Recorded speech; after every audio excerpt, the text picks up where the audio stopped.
The Resilience Across Borders podcast is intended for education, support, and inspiration. I am not a psychologist or a medical doctor and do not offer any professional, medical, or health advice. If you are dealing with or suffering from any psychological or medical conditions, please seek help from a qualified health professional.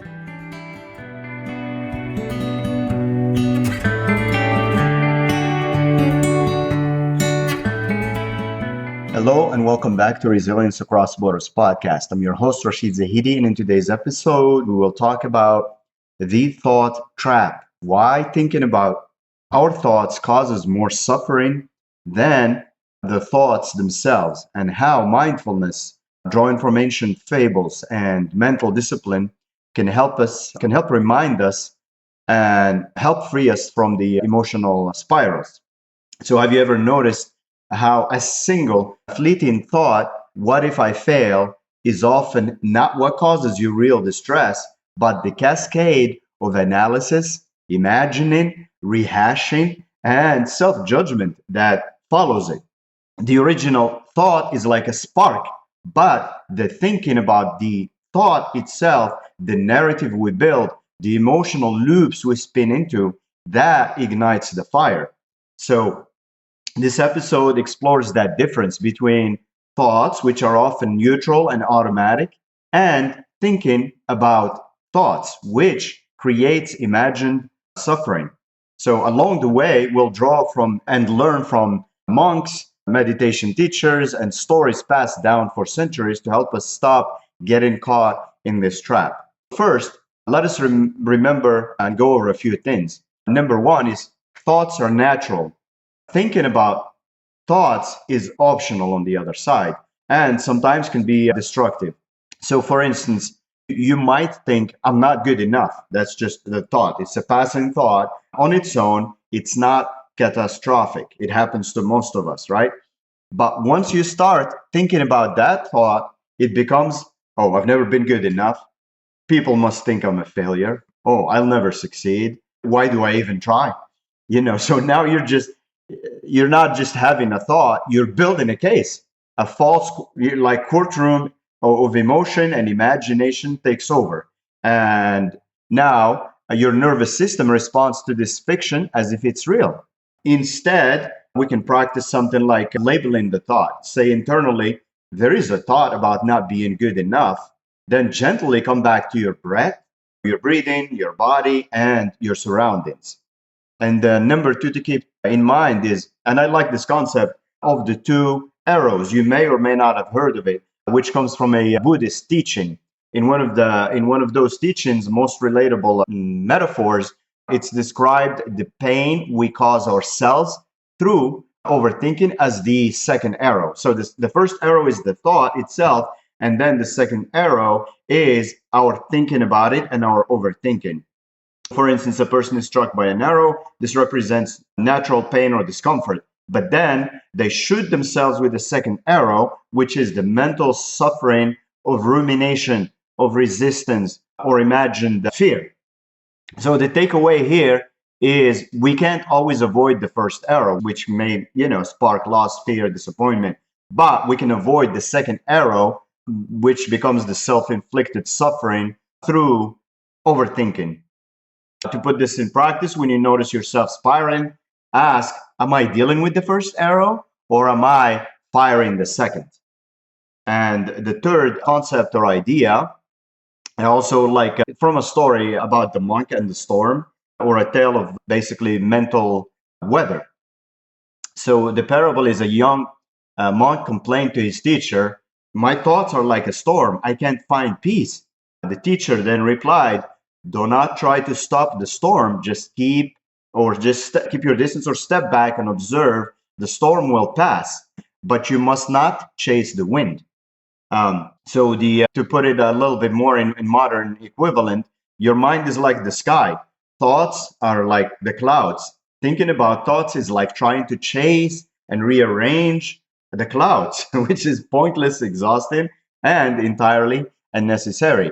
So instead, something we can practice is to sit in silence for 2 to 5 minutes and watch the thoughts like clouds, and then let them come and go without following them.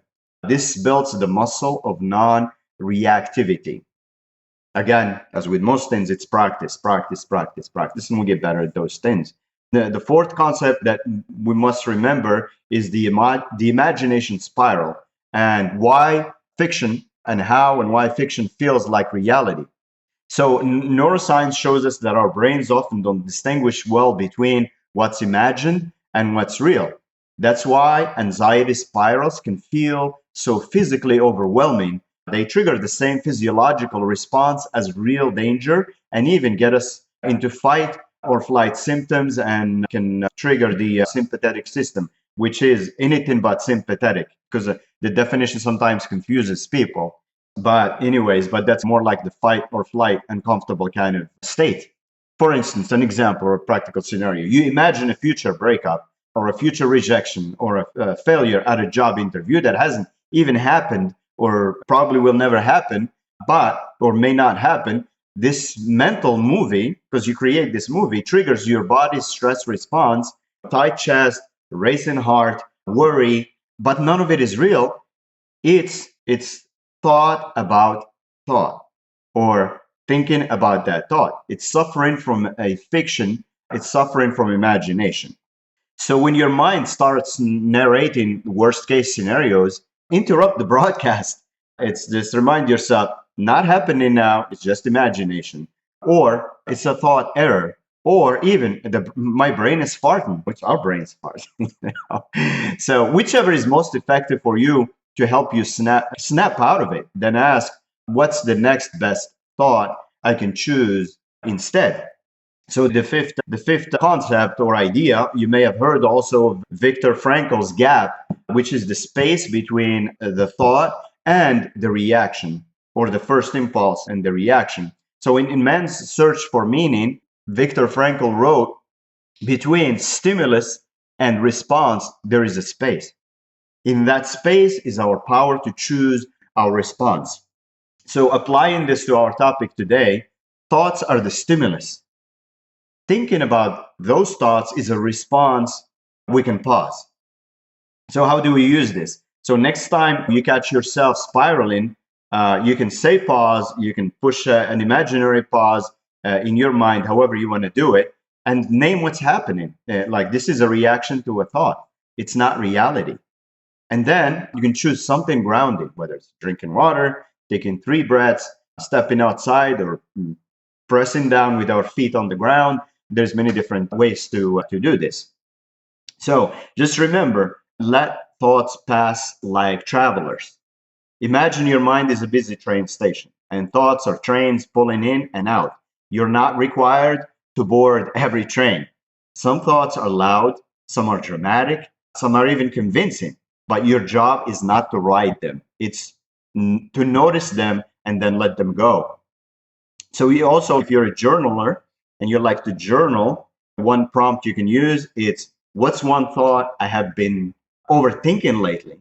And then, what suffering has it caused in imagination and not in reality? Also, remember, suffering is optional when awareness leads, and thoughts will come. They will. That's part of being human. But the suffering they cause is often from the extra layer we add through thinking about them, attaching to them, and believing they define us. So the next time your thoughts swirl, pick one of these, or remember all, including the monks, the metaphors, the neuroscience, and the inner wisdom that tells you are not your thoughts, and you don't have to believe every thought that passes through, and you don't have to act on every thought that passes through, and you don't have to believe or entertain them to live a peaceful, powerful life. So as always, thanks for tuning into the Resilience Across Borders podcast. And if you're enjoying the podcast, please share it, please review it, spread the word, and support any way you can. And then that feedback encourages me to create more of these and put more work into them. And also, you can follow the blog posts and new episodes. They are the URL is at resilience.com, Remember to be kind to yourself and be kind to others and stay resilient.